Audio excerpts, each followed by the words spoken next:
Hello friends, welcome back to my channel English Mania with Pooja Thakur. Today in this video I will explain about noun cases or cases of noun. Okay आप इस video में देखेंगे कि कितने type के noun cases होते हैं. ठीक है, so without wasting any time let's get started. Cases, functions and relations. So in this video cases आपको मैं एक्सप्लेन करूंगी, उसके फंक्शंस एक्सप्लेन करूंगी और क्या रिलेशन है पूरे सेंटेंस में उन केसेस का वो एक्सप्लेन करूंगी. Okay, so here you can see कि केस कितने टाइप्स के हैं. First is nominative case, which is also called as subjective case. Second is this objective case. Okay, and इसके सब टाइप्स भी हैं, the dative case and accusative case. Okay, and this third one is possessive case and fourth one is vocative case. So basically ये four types है: nominative, objective, possessive and vocative. And objective case having two subtypes, dative case and accusative case. इनके अलावा दो और चीजें हैं, like complement of the verb and case in apposition to a noun, जो कि मैं सेकेंड वीडियो पार्ट 2 में से एक्सप्लेन करूंगी. और आज आपको ये सारी चीजें जो ये ऊपर की जो इस आपको डायग्राम में दिख रहा है, ये सारी चीजें मैं एक्सप्लेन करूंगी. ओके, सो आगे बढ़ते हैं. First is nominative case. Case आप जानते हैं कारक कहते हैं उसे हिंदी में, और नॉमिनेटिव केस को कर्ता कारक कहते हैं. Okay, let's see the definition. When a noun or pronoun is used as the subject of a verb, it is said to be in the subjective or nominative case.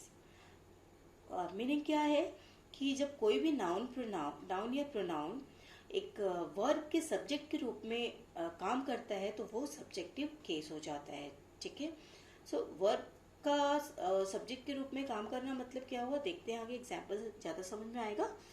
First example is Seema went out with her friend. Seema कहाँ गई, बाहर गई अपने friends के साथ. So Seema is the subject here. Why?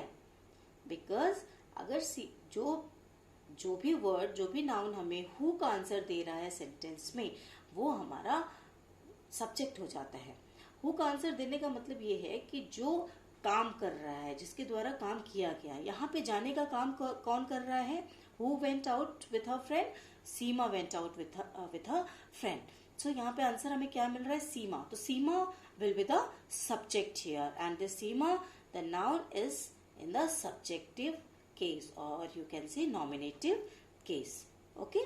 So जो काम कर रहा है, जो doer है, जो एक्शन जिसने किया है, जो वर्ब जिसके द्वारा हो रहा है, वो क्या हो जाता है? सब्जेक्ट हो जाता है.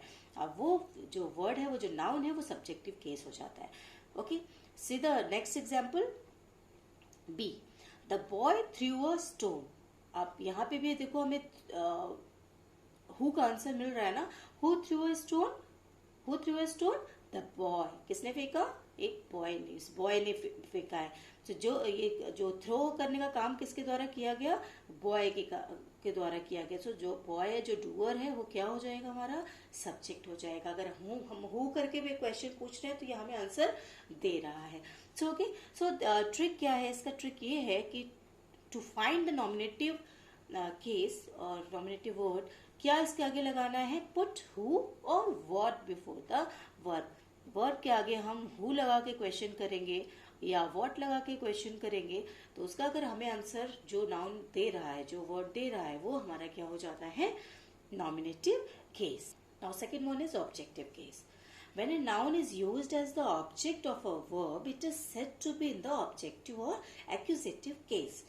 जब कोई नाउन किसी वर्ब के ऑब्जेक्ट के रूप में काम करता है तो वो ऑब्जेक्टिव केस हो जाता है. इस ऑब्जेक्टिव केस को हम कर्म कारक भी कहते हैं. ओके, सो कर्म मतलब कि किसके ऊपर वो काम हो रहा है. ठीक है, या जो काम करने का असर जो है किसके ऊपर हो रहा है, कौन प्रभावित हो रहा है उससे. ठीक है, वो ऑब्जेक्ट हो जाता है.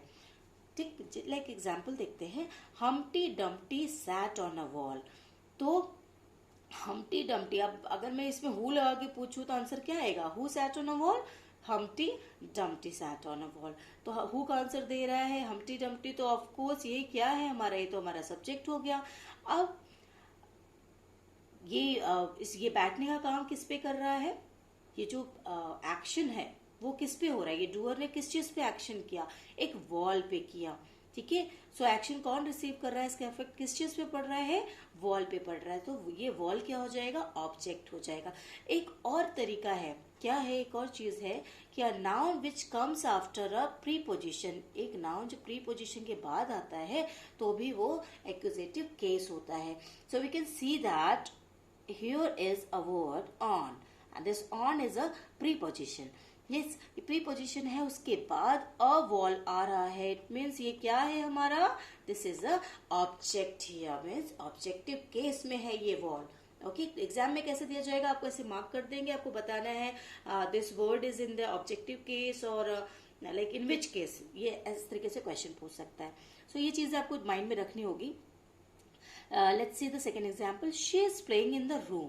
अब यहाँ भी प्लेइंग करने का काम कौन कर रहा है, ये जो वर्ब है ये किसने किया, डूअर कौन है, शी, मतलब यहाँ शी हमारा सब्जेक्ट हो जाएगा। अब हम यहाँ ऑब्जेक्ट की बात कर रहे हैं तो ऑब्जेक्ट देख लेते हैं। तो इन भी यहाँ पे दिख रहा है, दिस इज अ प्रीपोजिशन, उसके बाद जो हमारा नाउन आ रहा है ये सिंपली हमारा ऑब्जेक्ट हो जाता है। ऐसे भी देख सकते हैं, या जो खेलने का काम वो कहाँ कर रही है, रूम में कर रही है, उसका असर कहाँ हो रहा है, वो रूम पे हो रहा है, तो ये क्या है, ऑब्जेक्ट है। ठीक, clear, I hope. Mom is preparing the meal. अब प्रिपेयर कौन कर रहा है, ये verb, preparing, this word is the verb, yes, ये वर्ब, ये एक्शन किसके द्वारा किया जा रहा है, who is the doer here, mom, है ना, who is preparing the meal, mom is preparing a meal, तो ये सब्जेक्टिव केस में हो गया मॉम। द मील का क्वेश्चन पूछ रहे हैं, मार्क्ड है कि ये क्या है, सो द मील, ये मॉम के प्रिपरेशन का इफेक्ट किस पे पड़ रहा है, मील पे पड़ रहा है। खाना मीन्स की मॉम ने क्या किया, वर्क किस चीज पे हो रहा है, जो एक्शन है वो किस चीज पे हो रहा है, मील पे हो रहा है, मीन्स खाना भोजन पे हो रहा है, तो ये हमारा यहाँ पे ऑब्जेक्ट हो जाता है। ठीक है, सो जो करता है वो ऑब्जेक्ट हो जाता है और जिस पे उसका असर पड़ रहा है वो हो जाता है हमारा ऑब्जेक्टिव केस। इसका ट्रिक है to find the accusative, put whom और what। जैसे एक ये whom या what हम लगा के देख सकते हैं सेंटेंस को, लाइक यहाँ नीचे एक एग्जांपल देख लेते हैं। The horse kicked the boy, horse ने बॉय को किक किया। ओके, अब यहाँ पे क्या है, आप अगर लगा के सेंटेंस में ये वर्ड्स ऐड करके देख, हमें whom लगाना है, देखते हैं। अब क्वेश्चन बनेगा, whom did the horse kick, whom did the horse kick, whom मतलब किसे हॉर्स ने किक किया, किसे किक किया, बॉय को। तो ये जो बॉय है वो हमारा ऑब्जेक्ट हो जाएगा, क्यों, बिकॉज ये आंसर किस चीज का दे रहा है, whom का आंसर हमें ये दे रहा है, तो ये वर्ड हमारा whom का आंसर है, तो ये हमारा ऑब्जेक्टिव केस हो जाता है या एक्यूजेटिव केस हो जाता है। ओके, और थोड़ा सब्जेक्टिव भी यहाँ देख लेते हैं, रिवीजन हो जाएगा कि अगर क्वेश्चन बनेगा इसमें हु किक द बॉय, तो किसने किक किया, हॉर्स ने किया, so the horse is the subject here. ठीक है, सो ये these were the tricks. Okay, now nouns have the same form for the nominative and the accusative case. So जो nominative case में हो नाउन या एक्यूजेटिव केस में हो, उसका फॉर्म नहीं चेंज होता है, वो सेम फॉर्म में ही होता है। ये इंपॉर्टेंट चीज था कि the nominative generally comes before the verb and the accusative after the verb. ये भी एक तरह से ट्रिक ही है। क्या है कि जो नॉमिनेटिव है मीन्स जो सब्जेक्ट है, सब्जेक्टिव केस है, वो हमेशा वर्ब के पहले आता है, it comes before the verb. ये आपको याद रहना चाहिए कि कोई काम करता है, जो काम करता है उसका नाम पहले लिया जाएगा, है ना, तो डूअर पहले आएगा, फिर वर्ब आएगा, उसके बाद हमारा ऑब्जेक्ट आएगा। ठीक है, तो जो ऑब्जेक्टिव केस है वो वर्ब के बाद होता है। ओके, ऑब्जेक्टिव या एक्यूजेटिव केस सेम ही है, बस एक्यूजेटिव केस का क्या है, प्रीपोजिशन का यूज है, इसलिए उसे एक्यूजेटिव केस कहते हैं। Now example, Ved broke the glass या फिर द ग्लास वॉज ब्रोकन। अब आप देख सकते हैं ये ग्लास और ये ग्लास, क्या इसके फॉर्म में चेंज है, नहीं, दोनों का फॉर्म सेम है, ये नाउन है, दोनों का फॉर्म चेंज है, बट यहाँ पे इसका जो रोल है एक ऑब्जेक्ट का है और यहाँ पे इसका रोल एक सब्जेक्ट की तरह है ना, बिकॉज ये ब्रोक जो है, हमने पढ़ा कि ये वर्ब के बाद जो आता है नाउन, वो क्या हो जाता है, ऑब्जेक्ट हो जाता है, और जो वर्ब के पहले आता है नाउन, वो क्या हो जाता है, वो सब्जेक्ट हो जाता है। ओके, या फिर दूसरी तरीके से देखें तो जो डूअर के करने का, जो काम करने का, एक्शन का जो इफेक्ट है जिस चीज पे पड़ता है वो हमारा ऑब्जेक्ट हो जाता है, और जो एक्शन जिसके बारे में बताया जा रहा है या जो करता है उसको सब्जेक्ट कहते हैं। ठीक है। A noun can either be a direct or an indirect object of a verb. अब नाउन जो है वो डायरेक्ट भी हो सकता है या इनडायरेक्ट ऑब्जेक्ट भी हो सकता है। ठीक है, ऑब्जेक्ट जो है वो डायरेक्ट या इनडायरेक्ट दोनों हो सकता है। Let's explore some example to understand it better. क्या है? Rajeev gave a pen. Rajeev ने क्या दिया? एक पेन दिया। ओके, राजीव ने क्या दिया? पेन दिया। राजीव गेव पूजा अ पेन। अब यहाँ पूजा ऐड हो गया, तो राजीव ने किसको दिया पेन? पूजा को दिया। क्या दिया? पेन दिया। ओके, सो यहाँ पे आप देखोगे कि यहाँ pen in the first sentence and this in the second sentence, pen is common here, common है, और ये दोनों क्या काम कर रहा है? ऑब्जेक्ट का काम कर रहा है। ऑब्जेक्ट का काम कर रहा है कि नहीं? ये दोनों ही वर्ब के बाद है, या जो एक्शन हो रहा है वो इस पे हो रहा है, पेन के ऊपर हो रहा है, तो ये हमारे दोनों के दोनों क्या हो जाते हैं? ऑब्जेक्ट हो जाते हैं। ये तो क्लियर हो गया। बट ये पूजा एक बीच में ये है, ये क्या है ना? तो देखते हैं कि the noun Rajeev living thing is called the indirect object या dative case of the verb gave. जो ये राजीव है ये लिविंग थिंग है। ठीक है, आपको ये ध्यान रखना होगा कि जो लिविंग थिंग है वो इनडायरेक्ट ऑब्जेक्ट होता है या डेटिव केस भी उसे कहते हैं, या और जो नॉन लिविंग थिंग है वो डायरेक्ट ऑब्जेक्ट हो जाता है। ठीक है, सो यहाँ पे क्या है? In the second sentence we are told that Pooja was the person to whom Rajeev gave a ball. ये पूजा वो पर्सन है जिसको ये राजीव ने पेन दिया। ओके, सो यहाँ पे जो इनडायरेक्ट ऑब्जेक्ट यहाँ पे हो जाएगा क्योंकि ये एक लिविंग थिंग है। ठीक है, एंड सॉरी यहाँ पे दिस शुड बी पूजा। ये जो है राजीव यहाँ लिखा हुआ है ये रॉन्ग है, इसकी जगह पे पूजा आना चाहिए, है ना? हम पूजा की क्योंकि बात कर रहे हैं, हम इनडायरेक्ट और डायरेक्ट ऑब्जेक्ट देख रहे हैं। तो ऑब्जेक्ट में ही हमें डायरेक्ट और इनडायरेक्ट ढूंढना है। ऑब्जेक्ट वो होता है which comes after the verb. So ये पूजा और पेन जो है वो वर्ब के बाद आ रहा है। सो या तो ये हमारा इनडायरेक्ट होगा या तो ये होगा।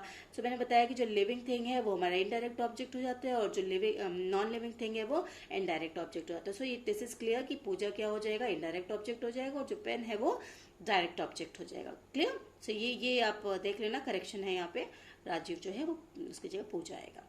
Okay, now the position of the indirect object is immediately after the verb and before the direct object. So जो indirect object का जो position होता है वो just verb के बाद होता है और direct object के पहले होता है। जैसे यहाँ पे है gave के बाद पूजा है और pen के पहले पूजा है, so ये हमारा indirect object हो जाता है। नाउ पॉसेसिव केस और जेनेटिव केस। और पॉसेसिव केस क्या होता है? ये पोसेशन शो करता है या कोई अथॉरिटी, ओरिजिन या ओनरशिप शो करता है, किसी चीज पे अपना अधिकार दिखाता है। ठीक है, और इसे हम कैसे लिखते हैं? इसको एपोस्ट्रोफी एस की हेल्प से लिखा जाता है। ये एपोस्ट्रोफी एस इस तरीके से, एपोस्ट्रोफी उसके साथ एस लगता है। ठीक है, एग्जाम्पल्स देख लेते हैं। Robert's poems are very inspirational. So Robert's poem, Robert noun है, उसके साथ ये एपोस्ट्रोफी और एस लगा हुआ है, तो ये शो करता है कि ये जो पोएम्स है ये किसको बिलोंग करती है, इसकी जो ओनरशिप है वो किसकी है? रॉबर्ट की है। ठीक है, सो ये पोएम जो है वो किसका है? रॉबर्ट का है, इसलिए ये जो है पॉसेसिव केस में जाएगा। रॉबर्ट जो वर्ड है, जो नाउन है। Okay, this second is this is Ria's book. अब यहाँ पे भी यू कैन सी कि एक एपोस्ट्रोफी एस है। ठीक है, और उसके बाद बुक है, तो मतलब ये बुक किसकी है? ये बुक रिया की है। दिस बुक बिलोंग्स टू रिया। ठीक है, तो यहाँ पोसेशन दिखा रहा है कि बुक इनकी है। Okay, now the possession answers the question whose. किसका आंसर देता है जो पोसेशन है? ये ट्रिक है कि हुज का आंसर जो वर्ड हमें देता है वो पोसेसिव केस हो जाता है। Like whose book is this? This is Ria's book. Whose poems are very inspirational? Robert's poems are very inspirational. So जो whose का आंसर दे वो हमारा possessive case हो जाता है. Next is vocative case. When a noun or pronoun is used to call or to get the attention of a person या persons. See, जब हम किसी को बुलाने के लिए और या उन्हें उनका अटेंशन लेने के लिए बुलाते हैं या बोलते हैं तो वो हमारा वोकेटिव केस हो जाता है. वो वर्ड जो वो नाउन है वो वोकेटिव केस हो जाता है. The vocative case is used to show direct address, to show when you are talking to somebody or something directly. ये क्या करता है? ये हमें एक डायरेक्ट एड्रेस करता है कि हम किसके बारे में बात कर रहे हैं. जैसे एग्जाम्पल देख लेते हैं. फर्स्ट जो कॉल और अटेंशन का एग्जाम्पल है वो क्या है? रोहन कम हियर, और हम इसे कम हियर रोहन के रूप में भी लिख सकते हैं. सो ये जो रोहन है इसके बाद एक कॉमा है, तो ये जो वोकेटिव केस है उसका वो नाउन हमेशा कॉमा के साथ होता है. ठीक है, चाहे वो पहले नाम आए या फिर बाद में आए, उसके आगे या पीछे कॉमा आएगा. अगर पहले आएगा तो उसके बाद आएगा कॉमा, और अगर बाद में है तो उसके पहले कॉमा लगेगा. तो दिखा रहा है कि जो रोहन है ये क्या है? वोकेटिव केस में है. Okay, second is I know your brother Pankaj. अब यहाँ पे कॉमा के बाद पंकज लिखा हुआ. So this Pankaj is being addressed directly बताया जा रहा है कि हाँ मैं तुम्हारे ब्रदर को जानता हूँ जिसका नाम क्या है? पंकज है. ओके, सो ये क्या था? Vocative case. So meet you in next video guys in noun cases part 2. उसमें मैं आपको पोसेशन जो है उसके एपोस्ट्रोफी एस के साथ यूज किए डिफरेंट रूल्स होते हैं वो मैं आपको बताऊंगी. ठीक है, so thank you for watching. Don't forget to like, share and subscribe my channel. Thank you so much.